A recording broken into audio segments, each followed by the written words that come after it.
अस्सलाम वालेकुम, welcome to YouTube. Hope आप सब खैरियत से होंगे और क्लास 15 भी अटेंड कर ली होगी जो कि पाथफाइंडर से रिलेटेड थी। अगर नहीं अटेंड की तो आपको चैनल के अंदर क्लास 15 मिल जाएगी जो कि पाथफाइंडर से रिलेटेड थी। अभी वो अटेंड कर लें ताकि आपको आज की क्लास अच्छे से समझ में आए, क्योंकि आज की क्लास के अंदर हम पाथफाइंडर का ही इस्तेमाल करते हुए एक कूल सा इंटरेस्टिंग सा इफेक्ट बनाएंगे जिसके अंदर पाथ फाइंडर का ही इस्तेमाल होगा। तो आप अगर वो क्लास पहले अटेंड कर लेते हैं तो आसानी होगी आपको ये क्लास समझने में। तो चलिए शुरू करते हैं। सबसे पहले अपने आर्टबोर्ड लेना है।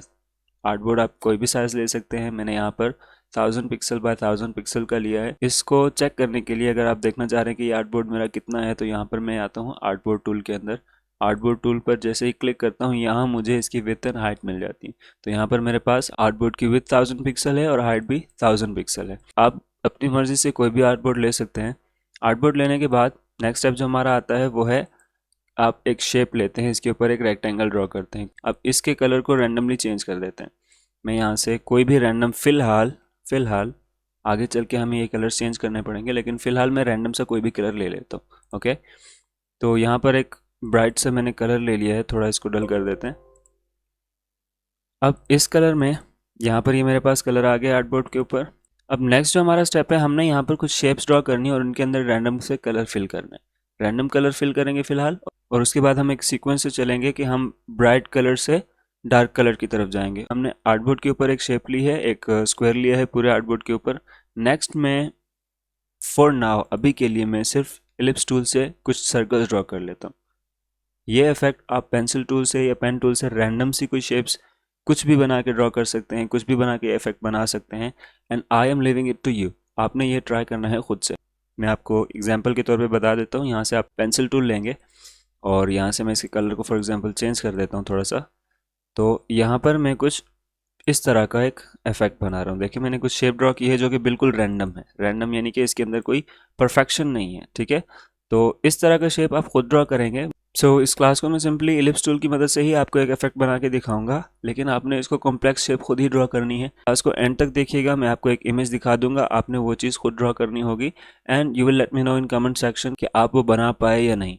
आर्टबोर्ड लेने के बाद यहाँ से मैं इलिप्स टूल लेता हूँ और इलिप्स टूल के मदद से मैंने यहाँ पर अपने आर्टबोर्ड के ऊपर एक बड़ा सा सर्कल ड्रॉ कर लिया है। इसको यहाँ से अलाइन कर देते हैं। अभी के लिए हम कलर्स को फिलहाल इग्नोर कर रहे हैं। अब दोबारा से इसकी कॉपी लेनी है और इसी को पेस्ट कर देना है। अब कॉपी एंड पेस्ट के कुछ शॉर्टकट्स हैं, मैं वो आपको बता दूं। कंट्रोल सी से आप कॉपी करते हैं कोई भी शेप। अब अगर आप पेस्ट करते हैं, कंट्रोल वी प्रेस करते हैं, तो आपके पूरे वर्क स्पेस के अंदर, ये आपका वर्क स्पेस है, इस वर्क स्पेस के बिल्कुल सेंटर में आपकी शेप पेस्ट होगी, राइट। मैं इसको डिलीट कर देता हूँ। पेस्ट इन फ्रंट और पेस्ट इन बैक, इसके लिए शॉर्टकट कीज आती हैं control F and control B. अगर आप फ्रंट पर पेस्ट करना चाहें तो कंट्रोल एफ प्रेस करेंगे, और अगर आप बैक पे, इस शेप के बैक पे पेस्ट करना चाहते हैं तो उसके लिए आप कंट्रोल बी प्रेस करते हैं। अब हमने इन सर्कल्स को रिपीट करना है और साइज छोटा करता जाना है। तो मैंने यहाँ से इसको कॉपी करके इसी के ऊपर कंट्रोल एफ करके पेस्ट किया। फ्रंट पे पेस्ट हो चुका है मेरे पास। अगर मैं इसका कलर चेंज कर दूँ तो यहाँ पर मेरे पास ये कलर देखें टॉप पर आ चुका है, देखें। तो यहाँ पर मैंने इसका साइज रिड्यूस कर दिया, कम कर दिया, छोटा कर दिया। दोबारा मैं यही चीज़ रिपीट करता हूँ, control C then control F. Okay, so दोबारा से ये शेप मेरी टॉप पर आ चुकी है। इसके कलर को चेंज करके देखते हैं। यस, तो ये कलर टॉप पर है। इसको मैंने फिर रिड्यूस कर दिया साइज इसका। एक सर्कल मैंने यहाँ पर लास्ट में और ले लिया। अब इसके साइज़ को थोड़ा सा एडजस्ट कर देते हैं। हमने फ़िलहाल कलर्स रैंडमली दिए हैं, हम परफेक्ट कलर्स बाद में देते हैं अभी।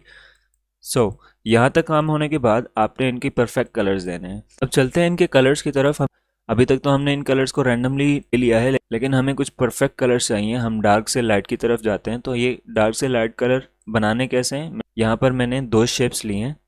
एक शेप के अंदर मैं डार्क कलर फिल करूँगा। फॉर एग्जाम्पल मैं यहाँ से ये कलर फिल कर देता हूँ डार्क में, और यहाँ से मैं लाइट कलर ले लेता हूँ इस शेप के अंदर। इसको सेम ही कलर सेक्शन के अंदर मैं एक डार्क कलर ले लिया मैंने, और यहाँ से मैंने लाइट कलर ले लिया। तो ये होने के बाद हमने इन कलर्स को थोड़ा सा ब्लेंड करना है। अब ब्लेंड क्या चीज़ है, आगे क्लासेस के अंदर हम ब्लेंड टूल पढ़ेंगे तो आपको इजीली समझ में आ जाएगा। फिलहाल के लिए मैं आपको सिर्फ शॉर्ट में बता देता हूँ कि हमने इन कलर्स के डिफरेंट वेरिएंट्स या इन कलर से मज़ीद इनको डिम और ब्लेंड कैसे करना है। तो यहाँ से हमारे पास एक ब्लेंड टूल आता है, इसके ऊपर क्लिक करके पहले आप एक शेप पर क्लिक करेंगे और उसके बाद दूसरे के ऊपर, तो ये आपके कंप्लीट शेप कलर्स क्या हुए, ब्लेंड हो गए, मिक्स हो गए। अब हमने क्या करना है, इनको स्टेप्स में कन्वर्ट करना है, तो इसके ऊपर डबल क्लिक करके ब्लेंडिंग ऑप्शंस ओपन होते ही आपने यहाँ पर स्पेसिफाइड स्टेप्स में आना है और इसको कर देते हैं 8। तो यहाँ जब आप प्रीव्यू ऑन करें तो यहाँ पर ये तमाम स्टेप्स आपको 8 स्टेप्स में आपको ये कलर ब्लेंड हुए मिल जाते हैं। ओके पर क्लिक कर देंगे तो यहाँ पर हमारे कलर्स रेडी हो चुके हैं। अब हमारा काम आता है इन कलर्स को हम अपने शेप के ऊपर अप्लाई करना। बैकग्राउंड के ऊपर हम कोई लाइट सा कलर फिल कर लेंगे। यहाँ पर मैंने लाइट सा कलर फिल कर दिया है। अब उसके बाद हम अपने सेंटर से शुरू करेंगे, आउटर सर्कल तक हम तमाम कलर्स यहाँ पर अप्लाई कर देते हैं।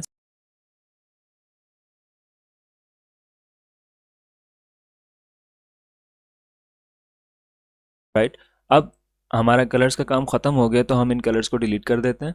डिलीट करने के बाद आपने इन तमाम शेप्स को सिलेक्ट करना है और यहाँ पर इफेक्ट के अंदर स्टाइलाइज मेन्यू में हमें मिलता है ड्रॉप शेडो। ड्रॉप शेडो पर क्लिक करने पर आपको यहाँ पर एक ड्रॉप शेडो का मेन्यू ओपन मिलता है जिसके अंदर आप अपने शेप्स के ऊपर ड्रॉप शेडो अप्लाई कर सकते हैं।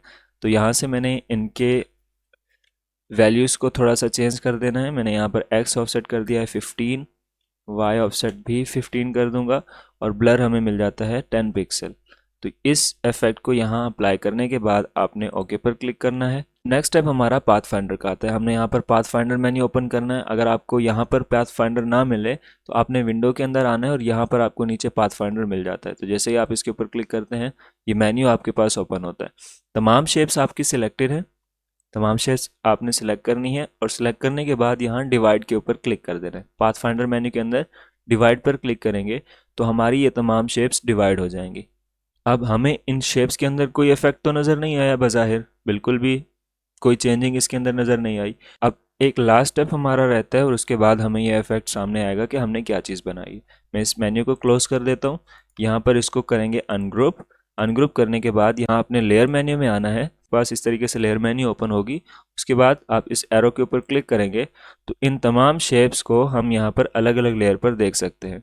अब हमारा काम यहाँ पर क्या है कि हमने इन शेप्स को रीअरेंज करना है। हमारी जो टॉप पर शेप है, जो टॉप पर हमारी लेयर है, उस लेयर को हमने यहाँ पर ड्रैग करके बिल्कुल लास्ट में ले आना है। मैं यहाँ पर इस लेयर को ड्रैग करके लास्ट में ले आता हूँ और यहाँ पर ड्रॉप कर देता हूँ। इसी तरीके से हमने तमाम लेयर्स को अरेंज कर लेना है। इस लेयर को हम रखेंगे दूसरे नंबर पर, नेक्स्ट लेयर को नंबर 3 पर, उसके बाद वाली लेयर नंबर 4। तो ये करने के बाद आपके पास यहाँ पर एक इफेक्ट सा मिल जाता है आपको। तो इस तरीके से सिंपल वे में आप एक इल्यूजन टाइप इफेक्ट क्रिएट कर सकते हैं अपनी शेप्स के ऊपर। अब ये तो मैंने आपको सिंपली इफेक्ट समझाने के लिए आपको बता दिया, लेकिन आपने किस तरीके से काम करना है। मैंने तो सिंपल एलिप्स पर काम किया है जो कि वेरी सिंपल था, लेकिन आपने थोड़ी सी क्रिएटिविटी खुद से भी लानी है। मैं आपको एक इमेज दिखा देता हूँ कि आपने अपनी प्रैक्टिस के लिए आपने क्या चीज़ बनानी है। मैंने तो सिर्फ सिंपल एलिप्स टूल का इस्तेमाल करते हुए आपको इस चीज़ का, इस इफेक्ट का मेथड आपको समझाया है। तो ये चीज़ आपने बनाकर दिखानी है। यह है वो इमेज जो मैं आपको बता रहा था कि आपने इस तरीके की इमेज बनानी है। मैंने आपको एक सिंपल मेथड के थ्रू बिल्कुल सिंपली मैंने आपको इफेक्ट बनाना सिखा दिया। और दूसरी चीज़ ये कि मैंने आपको एक सैम्पल दे दिया, एक एग्जाम्पल दे दी कि आपने क्या चीज़ बनानी है। अब आप अपनी फ्रीडम से कलर यूज़ कर सकते हैं, कोई भी रैंडम कलर अपनी मर्ज़ी का चूज़ कर सकते हैं। उसके अलावा आप कोई भी शेप, किसी भी तरीके की शेप आप रैंडम सी ले सकते हैं। मैंने यहाँ पर पेंसिल टूल की मदद से, पेंसिल टूल आपको यहाँ पर मिल जाता है और पेंसिल टूल से आप कोई भी किसी भी रैंडम डायरेक्शन के अंदर शेप ड्रॉ कर सकते हैं और उनके अंदर कलर्स को फिल कर सकते हैं।